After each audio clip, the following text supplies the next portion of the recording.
آقای زعیمیان عزیز، آقا این برد دوای شما، انتخاب برنامه، این استارت،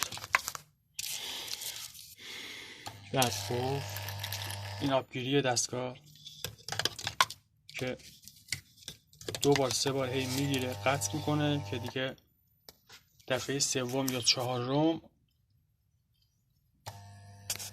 دیگه آبو کاملا قطع میکنه که دیگه موتور میاد.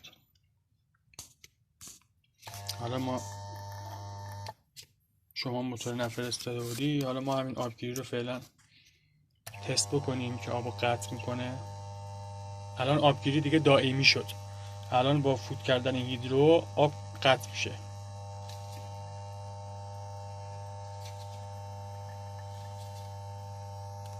آب قطع. الان موتور داره میاد.